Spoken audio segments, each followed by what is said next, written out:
તમે સ્ક્રીન પર જેવો કોઈ ડેમો વિડીયો જોઈએ એવું સ્ટેટસ એડિટિંગ કરવા અને બનાવવા માટે તમારે સૌથી પહેલાં એલાઇટ મોશનની જરૂરત પડશે અને તમારી જોડે ન હોય તો તમે પ્લે સ્ટોરની અંદરથી ડાઉનલોડ કરી લેજો. નહીં તો અમારા વિડીયોની ડિસ્ક્રિપ્શનની અંદર પણ લિંક આપેલી છે, તો ત્યાંથી પણ તમે ડાઉનલોડ કરી શકો છો.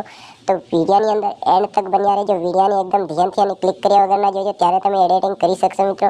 તો સૌથી પહેલાં આપણે એલાઇટ મોશન ઓપન કરી દેવાનું છે. અહીંયાથી આવી રીતે તમે અહીંયાથી એલાઇટ મોશન આવી રીતે ઓપન કરો એટલે તમને અહીંયા આવડો પ્રોજેક્ટનો એક આઇકન જોવા મળે છે. એના પર તમારે અહીંયા ક્લિક કરી દેવાનું. અહીંયા ક્લિક કર્યા બાદ તમારે અહીંયા જે કંઈ વિડીયોનું મટીરિયલ ડાઉનલોડ કરો એ તમને જોવા મળી જાય. તો આપણે સૌથી ઉપર છે એના ઉપર ક્લિક કરી દેવાનું. આવી રીતે ક્લિક કર્યા બાદ તમારે અહીંયા આ તરીકાનો એક ઇન્ટરફેસ ખુલીને આવે આઇકન, એના પર આપણે ક્લિક કરી દેવાનું. તો અહીંયા આપણું વિડીયોનું ઓપ્શન ખુલીને આવી જાય મિત્રો. તો એના પર આપણે ક્લિક કરી લેવાનું. તો અહીંયા આપણી ગેલેરી ઓલરેડી ખુલી જાય મિત્રો. તો અહીંયાથી આપણે એક મનપસંદનો ફોટો સિલેક્ટ કરી લેવાનો. તમે આ વાળો ફોટો સિલેક્ટ કરી લે. ફોટાની સિલેક્ટ કર્યા પછી મિત્રો તમારે સૌથી પહેલાં આ આઇકનની ઉપર 3 ટપકાના આઇકનની ઉપર ક્લિક કરી દેવાનું. એના પછી મિત્રો તમારે અહીંયા સૌથી નીચે 5મા નંબરનો ઇન્ટરફેસ છે એના પર ક્લિક કરી દેવાનું. તો ફોટો ફૂલ સાઇઝમાં થઈ જાય. એના બાદ આપણે સોંગની લાસ્ટમાં આવી રીતે આવે અને અહીંયા ક્લિક કરી દેવાનું.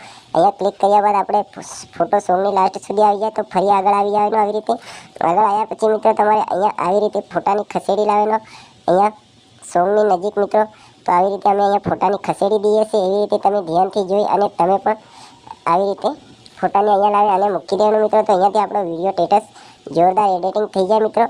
તો એડિટિંગ થયા પછી મિત્રો આપણે જે આવડું આઇકન છે એના પર ક્લિક કરી દેવાનું. એના પર ક્લિક કર્યા પછી મિત્રો અહીંયાથી આપણા મનપસંદની MB સિલેક્ટ કરી લેવાની. તો અમે 720 SSD MB સિલેક્ટ કરી લઈએ.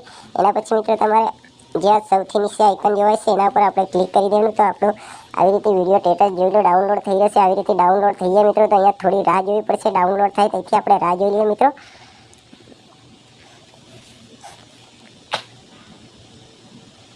તો અહીંયાથી આપણે આવી રીતે વિડીયો સ્ટેટસ ડાઉનલોડ થઈ જાય. તો તમારે પણ આવી રીતે ડાઉનલોડ કર્યા પછી મિત્રો તમારે જે આ ડાઉનલોડનું આઇકન જોવાય છે એના પર ક્લિક કરી દેવાનું. તો વિડીયો આપણી ગેલેરીની અંદર સેવ થઈ જાય મિત્રો. તો આગલા વિડીયોમાં ફરી બહુ જલ્દીથી મળીશું. જય માતાજી મિત્રો.